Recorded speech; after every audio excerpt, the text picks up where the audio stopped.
Hi, I'm Louie Flora, board member for Homer Electric Association.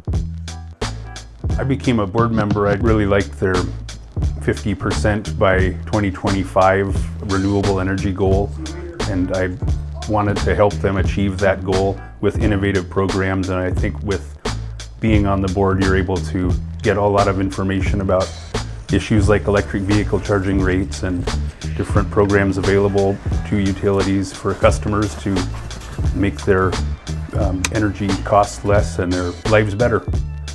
So I think with the increased efficiencies of different thermal heat technologies, that's actually driven energy usage down, and electric vehicles can help bring it back up, and that's a benefit to everyone. If you have increased power usage, then your rates are decreased.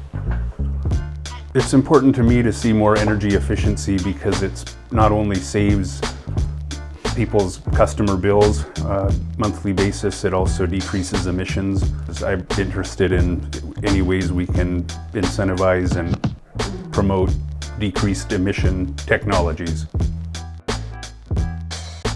Your whole portfolio of costs associated with petroleum, from either home heating and automobile, if we can find a way for the utility to be kind of the gatekeeper, or the key to unlock efficiencies and cost savings, electric vehicles are way cheaper to drive than gasoline cars, and that's saving your whole monthly bill and saving you money. And so I think that's what I believe is important.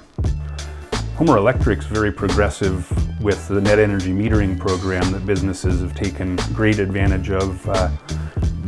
Dean Raven down there at Full Power Automotive, and Mel Styron with the Grog Shop, and the bookstore with the Post's bookstore. They all have huge solar panels. They've been also some of the earliest adopters of electric vehicle charging infrastructure. We're here at the Homer bookstore, which is Jim Levine, who's a Homer board member. His wife, her family started this bookstore a long time ago, and they put a number of solar panels up on the roof here. Karen Marks at the art shop had the first one, I believe, in Homer, and that was also Mark Haller with Midnight Sun Solar donated solar panels to offset some of the potential increased costs that'll come with having that charger there. So there's a lot going on, and exciting times. I grew up here, and I like living by the ocean. I like the people here. I think there's just a lot going on with the marine trades and the fishing industry and the arts and all the recreational opportunities for kids, and cross-country skiing and downhill skiing.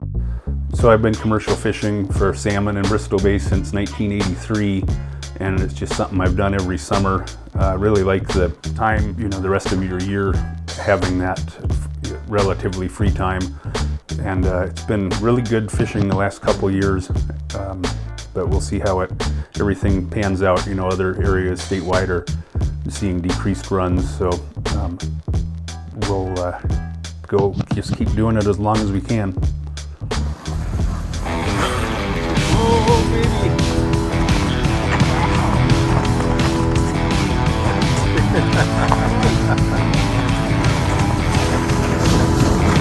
It's the torque, isn't it?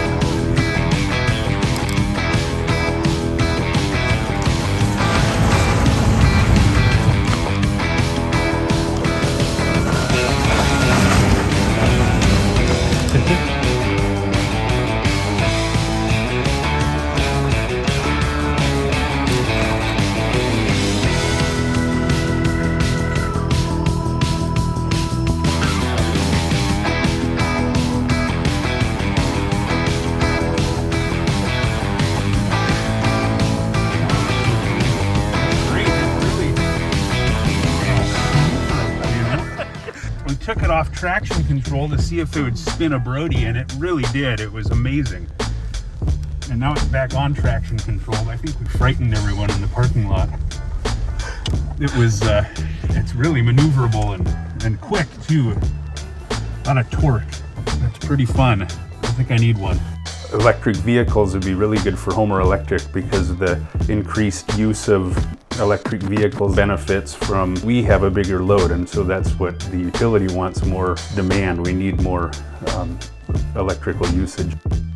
The Sweeney's at AJ's just recently got the ribbon on their fast charger. These are great fun, and I want to buy one now. And it drove just like a regular car, and it can really Brody well. And I think, yeah, I'm gonna see one of these in my future, hopefully.